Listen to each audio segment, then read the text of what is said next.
Hello everyone, welcome to GS education classes. My name is Geeta. उम्मीद करती हूँ कि आप सब लोग जो है बहुत ही बढ़िया होंगे और अपनी जो तैयारी है बेहतर तरीके से कर रहे होंगे। आज हम डिस्कस करने वाले हैं आरटीई 2009 और एनसीएफ 2005 मतलब शिक्षा का अधिकार अधिनियम 2009 और राष्ट्रीय पाठ्यचर्या की रूपरेखा 2005 के टॉप 20 क्वेश्चंस। ठीक है, ये जो मैंने टॉप 20 क्वेश्चंस लिया हुआ है अभी तक के पेपरों का जो है निचोड़ है। और आप लोगों को पता है कि कुछ क्वेश्चन जो है बार बार रिपीट होते हैं, लेकिन कुछ क्वेश्चन हमेशा अलग होते हैं। ठीक है, उसमें से मैंने टॉप 20 क्वेश्चन जो है आप लोगों के लिए लेकर आई हूँ, जो कि आपको हेल्प करेंगे नेक्स्ट जो आपका सी टेट है जुलाई वाला, उसमें जो है आपको पता चल पाएगा कि किस तरह के क्वेश्चन जो है आपके आने वाले हैं। ठीक है, उससे भी बड़ी बात आरटीई 2009 और एनसीएफ 2005 जो है ये मैं पूरा कंप्लीट करवा चुकी हूँ। एकदम टू दी पॉइंट्स में जो है आप लोगों को ये मैंने करवाया है। एकदम हाईलाइटेड जो है नोट्स आप लोगों को मैंने टेलीग्राम पे शेयर किया हुआ है। अगर आप लोगों ने अभी तक नहीं लिया है, चैनल पे नए हैं तो टेलीग्राम ज्वाइन कर लीजिए। वहाँ पे जो है आपको पीडीएफ जो है मिल जाएगा। टेलीग्राम का लिंक मैं डिस्क्रिप्शन बॉक्स में दे दूँगी, तो वहाँ से जो है आप जाके जुड़ सकते हैं। ठीक है, देखिए ये दोनों ही टॉपिक मैंने बहुत ही अच्छे से करवाया है। और मैं आप लोगों को बता दूं कि केवल आपका जो है इससे सीधे क्वेश्चन से ही नहीं, बल्कि पैडागोजी में भी आरटी 2009, एनसीएफ 2005 और एनईपी, ठीक है, एनईपी 2020 न्यू एजुकेशन पॉलिसी, इससे जो है आपके पैडागोजी में भी क्वेश्चंस बनते हैं। ठीक है, इसलिए आपके लिए ये तीनों टॉपिक जो है मोस्ट इंपॉर्टेंट टॉपिक है सी टेट का। इसको आपको नहीं छोड़ना है, इससे डायरेक्ट क्वेश्चन भी आते हैं और सभी सब्जेक्ट में इनसे क्वेश्चंस बनते हैं। ठीक है, तो चलिए डिस्कस करते हैं, आप लोगों को पता चल जाएगा। उससे पहले अगर आप चैनल पर नए हैं तो चैनल को सब्सक्राइब कर सकते हैं, बेल आइकन को प्रेस कर लीजिएगा ताकि आने वाली वीडियो की नोटिफिकेशन मिल सके आपको टाइम पर। एंड वीडियो पसंद आए तो please hit like button and लोगों के साथ शेयर जरूर कीजिएगा, जिससे कि लोगों को, जो लोग भी सेल्फ स्टडी कर रहे हैं, उन्हें हेल्प मिल सके। तो चलिए स्टार्ट करते हैं। यहाँ पर जो है मैं पूरा एकदम बेसिक से फ्री ऑफ कॉस्ट जो है आप लोगों की तैयारी चल रही है पेपर 1 और पेपर 2 दोनों की, जिसमें आपकी सीडीपी की क्लास जो है स्टार्ट हो चुकी है, ऑलमोस्ट कंप्लीट होने वाली है, जिसमें मेरे को अब इंक्लूसिव एजुकेशन और पैडागोजी पर काम करना है। मतलब आप लोगों को इसको जो है इसे करवाना है। प्लस एसएसटी पेपर 2 वालों के लिए हिंदी की भी क्लास स्टार्ट हो चुकी है, 1 बाय 1 करके जो है आपकी क्लासेस स्टार्ट हो गई हैं। और पैडागोजी जो आप लोगों का प्रीवियस ईयर क्वेश्चन पेपर है वो भी जो है मैंने स्टार्ट कर दिया, जिसमें सीडीपी और एसएसटी की क्लासेस दी है मैंने। ठीक है, तो चलिए आप लोग बस जुड़े रहिए, कीप सपोर्ट। यहाँ से आप लोगों को एक बेस्ट स्टडी मटेरियल मिलेगा। तो हम डिस्कस करते हैं क्वेश्चन। देखिए, आरटी 2009 के तहत शिक्षकों के लिए प्रति सप्ताह कितने घंटे काम करने का निर्देश है। राइट टू एजुकेशन जो है, मतलब शिक्षा का अधिकार अधिनियम 2009 के तहत जो शिक्षक हैं, जो टीचर्स हैं, एक सप्ताह में कितने घंटे काम करने का निर्देश देता है। 40 घंटे, 45 घंटे, 42 घंटे या उपयुक्त में से कोई नहीं। तो आप लोगों को बता दूं कि शिक्षा का अधिकार अधिनियम 2009 के तहत जो है एक सप्ताह में कम से कम जो है कितने घंटे होने चाहिए, 45। कितने घंटे होने चाहिए, 45 घंटे। तो बी ऑप्शन करेक्ट है। लेकिन अगर पूरे शिक्षण प्रक्रिया के दौरान देखा जाए, मतलब पूरा जो साल का शिक्षण होता है, उसमें जो है कम से कम 800 जो है कितने घंटे होने चाहिए, 800 घंटे होने चाहिए और 200 दिन होने चाहिए। ठीक है, 200 दिन होने चाहिए। अब इसके अलावा अगर मैं आप लोगों को बताऊं, जो राइट टू एजुकेशन पॉलिसी है, ये जो है ना जब आई थी, मतलब कि आपका ये जो है 4 अगस्त 2009 को जो है ये लोकसभा में जो है पेश किया गया था। लोकसभा में इसे जो है पेश किया गया था, लेकिन ये जो अधिनियम बन के तैयार हुआ, मतलब लोकसभा में जो है 4 अगस्त 2009 को जो है ये अधिनियम जो है पेश किया गया था, लेकिन ये तैयार 1 अप्रैल 2010 को जो है इसे लागू किया गया। 1 अप्रैल 2010 को जो है लागू किया गया। लेकिन शिक्षा का अधिकार अधिनियम जो है 4 अगस्त 2009 को जो है क्या किया गया था, लोकसभा में इस अधिनियम को पेश किया गया था। लेकिन लागू कब किया गया, अगर आपसे क्वेश्चन कभी डायरेक्ट पूछता है तो याद रखिएगा 1 अप्रैल 2010 को। ठीक है, तो आगे देखते हैं नेक्स्ट क्वेश्चन। हाँ, शिक्षा का अधिकार अधिनियम मतलब आरटी 2009 की धारा 28 के तहत सरकारी स्कूल के जो शिक्षक हैं उन पर डैश छात्रों को पढ़ाने पर प्रतिबंध लगा दिया गया है। स्कूल के शिक्षकों पर डैश छात्रों को पढ़ाने पर प्रतिबंध लगा दिया गया है। क्या ऐसा है? नहीं। स्कूल से वेतन लेने पर प्रतिबंध लगा दिया गया है। निजी ट्यूशन पढ़ाने के लिए प्रतिबंध, जो सरकारी स्कूल में जो टीचर है ना, धारा 28 के तहत वो जो है अलग से ट्यूशन नहीं पढ़ा सकते हैं। अगर ऐसा किया गया तो उन पर जो है कानूनी कार्यवाही की जाएगी। तो निजी ट्यूशन पढ़ाने के लिए जो है प्रतिबंध लगाया गया है 28 के तहत। ठीक है, शिक्षा का अधिकार अधिनियम 2009 में धारा 28 के तहत जो है साफ साफ ये बात कही गई है। आगे देखिए, शिक्षा का अधिकार अधिनियम 2009 के अनुसार क्या प्रत्येक स्तर पर जो प्रशिक्षण योजना विकास और वस्तुओं के निष्पादन के लिए शिक्षक की भूमिका और उत्तरदायित्व के लिए सही नहीं है? कहने का मतलब है कि आरटी 2009 के अनुसार क्या हर एक स्तर पर जो प्रशिक्षण योजना विकास है और वस्तुओं के निष्पादन के लिए शिक्षकों की भूमिका और उत्तरदायित्व के लिए सही नहीं है? नियमित रूप से बच्चों को मुख्य धारा में बनाए रखने के लिए वांछित कदम उठाना ये होगा, या अपने बच्चों को स्कूल भेजने के लिए माता पिता को प्रेरित करना और उनको नामांकन अभियान के दौरान परिवारों का दौरा करना? तो बात सही है, शिक्षक केंद्रित कक्षा प्रक्रियाओं से परिचित होना, या इनमें से कोई नहीं? तो देखिए, शिक्षक केंद्रित कक्षा प्रक्रियाओं से परिचित होना, ठीक है, नियमित रूप से बच्चों के मुख्य धारा बनाए रखने के लिए वांछित कदम उठाना नहीं। अगर इसमें जो है जो शिक्षक की भूमिका और उत्तरदायित्व के लिए सही नहीं है, वो ये कि शिक्षक केंद्रित जो है कक्षा होनी चाहिए। तो आपको पता ही कि एनसीएफ क्या कहता है कि बाल केंद्रित शिक्षा की बात करता है, ना कि शिक्षक केंद्रित। तो प्रक्रियाओं से परिचित होना, तो इसकी बात जो है कही गई है। तो यहाँ पे ऑप्शन जो है थर्ड आपका करेक्ट होगा। नेक्स्ट क्वेश्चन देखते हैं। हाँ, आरटीई मतलब कि राइट टू एजुकेशन अधिनियम 2009 के अनुसार अधिगम के आकलन के बारे में निम्नलिखित में से कौन सा कथन सही है? कौन सा कथन सही है? देखिए, प्राथमिक शिक्षा पूरी करने पर प्रत्येक बच्चे को बोर्ड परीक्षा उत्तीर्ण करना। क्या प्राथमिक में ही बच्चे का बोर्ड होना चाहिए? ये ऐसा नहीं कहा गया है। प्राथमिक और प्रारंभिक शिक्षा पूरी करने पर प्रत्येक बच्चे को बोर्ड की परीक्षा उत्तीर्ण करनी होगी? नहीं।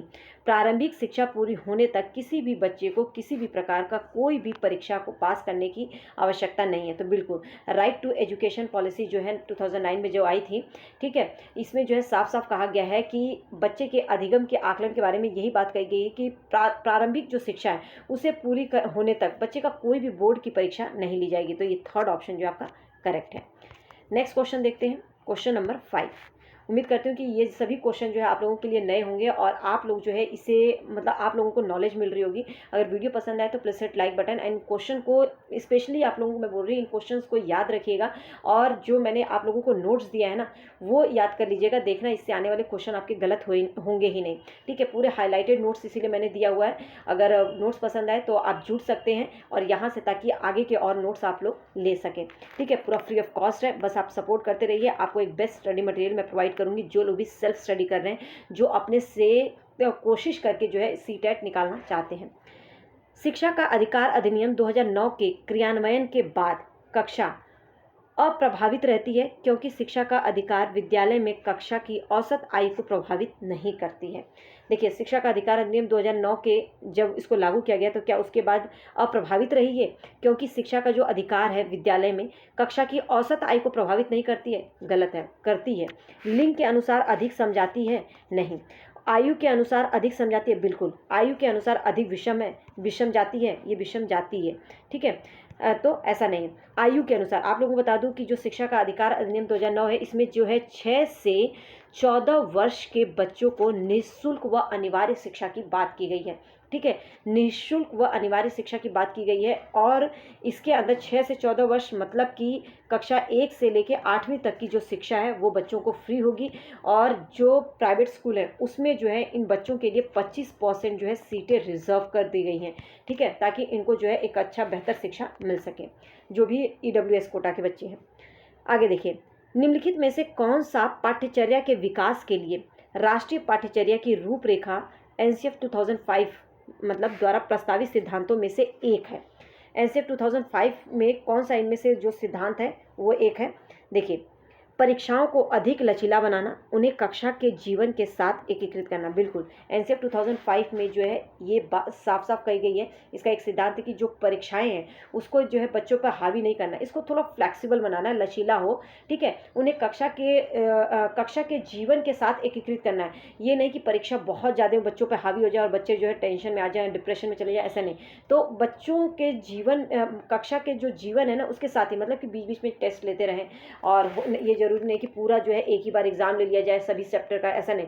बीच बीच में जो है क्लासरूम में जो है उससे परिचित करवाते रहें। तो ये फ्लेक्सिबिलिटी होनी चाहिए। तो ये बात सही है। यह सुनिश्चित करना कि छात्रों के तनाव को दूर करने के लिए अधिगम में जल्दबाजी ना हो, विषय वस्तु में विवाद सभी संदर्भों को सुनिश्चित करना, उपयुक्त सभी। देखिए, जो सिद्धांत है वो यही है, ठीक है। पहला जो उसके सिद्धांत एनसीएफ 2005 के सिद्धांत में मूल सिद्धांत में शामिल किया गया है, ECCE स्तर, ये स्तर होगा, ठीक है, स्तर पर राष्ट्रीय पाठ्यचर्या की रूपरेखा 2005 ने किस पर बल दिया है?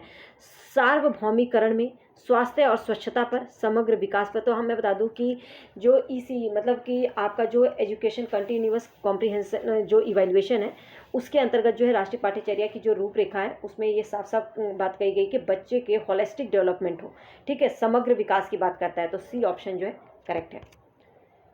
क्वेश्चन नंबर 8, राष्ट्रीय शैक्षिक अनुसंधान और प्रशिक्षण परिषद द्वारा 2005 में जो प्रकाशित हुई थी डैश भारत के विद्यालय शिक्षा कार्यक्रमों के लिए पाठ्यक्रम, पाठ्यपुस्तकें और शिक्षक गतिविधियों के निर्माण की रूपरेखा प्रदान करता है। तो कौन है?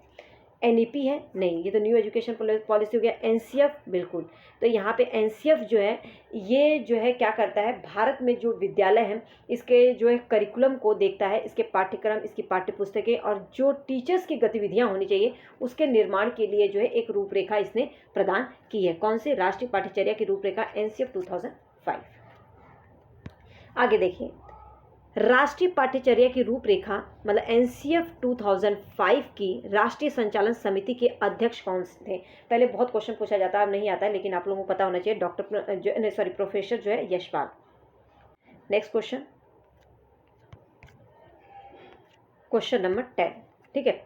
राष्ट्रीय पाठ्यचर्या की रूपरेखा 2005 की अनुशंसा के अनुसार प्राथमिक स्तर पर जो ईवीएस के शिक्षक हैं उसका मुख्य लक्ष्य क्या होना चाहिए? देखिए आ गया ना पेडागोजी। ईवीएस के लिए क्या इसमें एनसीएफ 2005 में जो है ईवीएस को लेकर क्या बोला गया है? विषय की मूल अवधारणाओं की समझ विकसित करना, विषय के मूल सिद्धांतों को याद रखना। देखिए कभी भी याद रखने की बात एनसीएफ नहीं करता, उसे याद करवाने की बात नहीं करता, तो ये तो वैसे ही गलत हो गया। कक्षा शिक्षण को स्कूल के बाहर के जीवन से जोड़ना, स्वतंत्र रूप से प्रयोग करने के लिए कौशल प्राप्त करना। तो आप लोग बता दूं कि एनसीएफ 2005 जो है ईवीएस को लेकर जो है शिक्षक के लिए जो बात कही गई है कि ये कि जो भी क्लासरूम में जो भी टीचिंग की जा रही है उसको जो है स्कूल के जो बाहर मतलब डे टू डे लाइफ है उससे जो है उसको बच्चे को जोड़ना है, क्योंकि बच्चा तब जो है उसकी लर्निंग ज़्यादा अच्छी हो पाती है। तो उसको एक्चुअल जो है एक प्रैक्टिकल चीज़ें बतानी है। तो कक्षा के शिक्षण को स्कूल के बाहर के जीवन से जोड़ना, थर्ड ऑप्शन जो है यहाँ पर करेक्ट होगा। नेक्स्ट क्वेश्चन, क्वेश्चन नंबर 11, शिक्षा का अधिकार अधिनियम 2009 के अंतर्गत, ठीक है, आरटीई का क्वेश्चन है, एक बच्चे को निम्नलिखित में से किस स्कूल में प्रवेश पाने का मौलिक अधिकार है? किसी भी सरकारी स्कूल में, निजी स्कूल में, गैर सहायता प्राप्त अल्पसंख्यक स्कूल में या सभी स्कूलों में? देखिए शिक्षा का अधिकार अधिनियम जब 2009 मतलब कि जब ये 4 अगस्त 2009 को लोकसभा में, ठीक है, ये अधिनियम जो है पारित किया गया था। इस अधिनियम को लेकर जो है बात की गई थी। इस अधिनियम को ये जब पेश किया गया था तो उस समय जो है ये जब पारित किया गया ना तो उस समय ये कहा गया कि हर एक स्कूल में जो है जो स्पेशली जो प्राइवेट स्कूल है उसमें 25% सीटें जो है बच्चों के लिए रिजर्व की जाएंगी। लेकिन बच्चे का जो है इस अधिनियम के तहत आरटीई 2009 के तहत जो है 6 से 14 वर्ष का बच्चा जो है उसको जो है निःशुल्क व अनिवार्य शिक्षा पाने का अधिकार है। मतलब फ्री एंड कंपल्सरी एजुकेशन जो है उसका अधिकार है, कोई भी स्कूल हो, तो सरकारी, निजी या गैर सहायता प्राप्त अल्पसंख्यक स्कूल, कोई भी स्कूल हो, हर एक बच्चे को जो कक्षा 1 से लेके 8वीं तक पढ़ाई करना है तो वह उसके लिए जो है निःशुल्क होगा। तो ये सभी स्कूलों में लागू होता है, ठीक है। क्वेश्चन नंबर 12, शिक्षा का अधिकार आरटीई, ठीक है, शिक्षा का अधिकार जो है आरटीई, इसके तहत अधिनियम के तहत जो है किस उम्र के बच्चों के बीच शिक्षा के महत्व के तौर तरीकों का वर्णन किया गया? अभी बताया ना मैंने, 6 से क्या है 14 वर्ष। याद रखिएगा 6 से 14 वर्ष के बच्चों को, कई लोग जो है कंफ्यूज होते हैं कि क्योंकि 6 क्लास का बच्चा जो है फर्स्ट क्लास में जाएगा और 14 तक जो है वो 8वीं क्लास जो है कर लेता है। तो 6 से 14 वर्ष तक का जो बच्चा है उसको निःशुल्क व अनिवार्य शिक्षा पाने का अधिकार है। लेकिन याद रखिएगा जो विकलांग बच्चे हैं उनके लिए ये चीज़ जो है चेंज है। कई बार जो आप लोगों से क्वेश्चन पूछा जाता है आरटीई 2009 के तहत जो विकलांग बच्चे हैं, डिफरेंट एबल बच्चे हैं, उनके लिए जो है शिक्षा का अधिकार जो है 6 से लेकर 18 वर्ष तक की आयु तक उनकी शिक्षा जो है निःशुल्क व अनिवार्य होगी। इस चीज़ को स्पेशली ध्यान रखना। 6 से 14 वर्ष जो है नॉर्मल बच्चों के लिए कही गई है, डिफरेंट एबल जो है मतलब कि जो विकलांग है उन्हें 6 से 18, ठीक है। नेक्स्ट 13 क्वेश्चन, राष्ट्रीय पाठ्यचर्या की रूपरेखा 2005 के अनुसार कौन सा आधार उत्कृष्ट गणितीय शिक्षण के दृष्टिकोण को प्रदर्शित करता है? देखिए एनसीएफ 2005 में जो है गणितीय शिक्षण के दृष्टिकोण को इसमें से कौन सा प्रदर्शित करता है, मतलब कैसा गणित का शिक्षण होना चाहिए? उच्च गुणवत्तापूर्ण गणितीय शिक्षण वह है जिसमें कोई भी विद्यार्थी अनुत्तीर्ण ना हो, ऐसा नहीं। गणित की शिक्षा विद्यार्थियों को विभिन्न करियर के विकल्प मुहैया कराए, सभी विद्यार्थी गणित सीख सकें, सभी विद्यार्थियों को गणित सीखने की जरूरत है। देखिए जो गणित को लेकर एनसीएफ में बात की गई है ना कि जो गणित के मतलब कि जो मैथ्स की जो पैडागोजी है वो किस तरीके का होना चाहिए, किस तरह की टीचिंग होनी चाहिए, तो ये नहीं कि उच्च गुणवत्तापूर्ण गणितीय शिक्षण हो, ठीक है, जिससे कि कोई भी विद्यार्थी अनुत्तीर्ण ना हो। ऐसा तो हो ही नहीं सकता भाई, कुछ ना कुछ तो ऐसा होता है ना कि सब बच्चे अलग होते हैं, कि सभी ऐसा नहीं होगा कि सब बच्चों को आ गया, सबके एक जैसे नंबर आ गए, ऐसा नहीं होता है। तो ये बात जो है गलत है, ऐसा नहीं कहा गया है। गणित की शिक्षा विद्यार्थियों को करियर के विकल्प का मुहैया करवाए, ऐसी शिक्षा नहीं देनी है। हाँ, सभी विद्यार्थी जो है इस तरीके से टीचिंग की जाए कि सभी विद्यार्थी गणित सीख सकें, सभी विद्यार्थियों को गणित सीखने की जो है ज़रूरत है, क्योंकि गणित एक ऐसी चीज़ है जो डे टू डे लाइफ में जो है कहीं ना कहीं जो है इस्तेमाल की जाती है। तो थर्ड ऑप्शन जो है करेक्ट होगा। ओलंपियाड और प्रतियोगी परीक्षाओं में सफल, कभी भी ऐसे ऑप्शन दिखे ना तो ये आपका ऑप्शन गलत होता है, ठीक है। करियर के विकल्प को लेकर ऑप्शन दिखे तो ये ऑप्शन गलत हो जाएगा, ठीक है। और क्या है, विद्यार्थी अनुत्तीर्ण ही ना हो, मतलब ऐसा नहीं, तो ये भी आपका जो है क्या होगा, गलत हो जाएगा। तो इसको जो है एलिमिनेट करके भी आप कर सकते थे। राष्ट्रीय पाठ्यचर्या की रूपरेखा मतलब एनसीएफ 2005 के अनुसार निम्नलिखित में से कौन सा गणित के शिक्षण अधिनियम को सुधारने में, मतलब गणित की जो टीचिंग है उसको सुधारने में बेहतर बनाने के लिए दी गई सिफारिशों में से एक सिफारिश को निरूपित करता है? एनसीएफ 2005 में गणित शिक्षण को लेकर एक और बात कही गई है, आकलन पद्धतियों को बदलना है जिससे विद्यार्थियों के प्रतीकात्मक ज्ञान के स्थान पर गणितीयकरण, ये करण है, कि योग्यताओं की परख हो, ऐसा नहीं। शिक्षकों को प्रशिक्षित करना ताकि वो विद्यार्थियों को गणित ओलंपियाड में बेहतर, देखिए ओलंपियाड में मतलब कि कंपटीशन के लिए, तो ऐसा ऑप्शन हमेशा गलत होगा। गणित पाठ्यपुस्तकों के साथ साथ विद्यार्थियों को अभ्यास की पाठ्यपुस्तकों को प्रोत्साहित करना, ऐसा नहीं। देखिए यहाँ पे जो है सभी ऑप्शन में जो एनसीएफ में कहा गया है ना, ये वाली बात, आकलन पद्धतियों को बदलना है, ठीक है, जो आकलन करने का तरीका उसे बदलना है, ठीक है। मैंने अभी जल्दी जल्दी पढ़ने में मैंने अभी ध्यान दिया, जिससे कि विद्यार्थियों की प्रतीकात्मक ज्ञान, जो उसका प्रतीकात्मक ज्ञान है ना, उसके अधिक स्थान पर गणितीयकरण की योग्यताओं को की जो है परख हो सके। प्रतीकात्मक बस ज्ञान नहीं बल्कि उसका गणितीयकरण किया जा सके। तो यहाँ पे पहला ऑप्शन जो है आपका करेक्ट होगा, बाकी जो है दो ऑप्शन गलत हैं। व्यवहारिक कार्य को पाठ्यचर्या में सम्मिलित करने का मुख्य उद्देश्य क्या है? व्यवहारिक कार्य को पाठ्यचर्या में सम्मिलित करने का क्या उद्देश्य है? सिद्धांत पर अधिक जोर को कम करना, छात्रों में विभिन्न कौशल विकसित करना, नहीं, ऐसा तो नहीं है। अगर व्यवहारिक कार्य को पाठ्यचर्या में जोर दिया जा रहा है तो इसका मतलब है कि छात्रों को परीक्षा में बेहतर स्कोर करने में मदद करना, नहीं, छात्रों को साल भर व्यस्त रखना, नहीं, सिद्धांत पर अधिक जोर को जो है कम करना है, ये कम है, ठीक है। तो पहला ऑप्शन करेक्ट होगा कि अगर व्यवहारिक कार्य को मतलब कि जो है पाठ्यचर्या में अगर इसे सम्मिलित करना है तो इसका मुख्य उद्देश्य यही है एनसीएफ का कि सिद्धांत पर अधिक जोर को जो है कम करना है, ठीक है, सिद्धांत पर बल नहीं देना है, इसको जो है कम करना है। 16 क्वेश्चन नंबर, अगर कहीं पर भी कोई क्वेश्चन में आप लोगों को डाउट है, कुछ नहीं समझ में आ रहा है तो कमेंट करके जरूर बताइएगा, कोई सजेशन है तो जरूर बताइएगा। वैसे नेक्स्ट जो टॉपिक मैं करवाने वाली हूँ वह एनईपी 2020, बस आप जुड़े रहिए, कीप सपोर्ट, आप लोगों को जो है ये पूरा हाईलाइटेड नोट्स मिलेगा, ठीक है। राष्ट्रीय पाठ्यचर्या की रूपरेखा 2005 के अनुसार प्रौद्योगिकी गणितीय अन्वेषण में सहायता कर सकती है, ठीक है। जो एनसीएफ 2005 के अनुसार जो प्रौद्योगिकी है, टेक्नोलॉजी है, ये गणितीय अन्वेषण में मतलब कि उसकी खोजबीन में सहायता कर सकती है, छात्रों को संलग्न करने में सहायक हो सकती है। अतः कैलकुलेटर के उपयोग की अनुमति विद्यालय की सभी परीक्षाओं में नहीं, कैलकुलेटर का उपयोग नहीं करना है। पेपर पेंसिल की कला विधि को समाप्त कर देना चाहिए, क्या ऐसा है? बिल्कुल भी नहीं। तकनीकी का उपयोग गणित में अमूर्त अवधारणाओं के शिक्षण अधिगम को सुसाध्य बनाने के लिए किया जा सकता है। जो अमूर्त अवधारणाएं हैं जो दिखाई नहीं देती, ठीक है, उनको जो है अधिगम को सुसाध्य मतलब कि एक साधन बनाने के लिए जो है किया जा सकता है।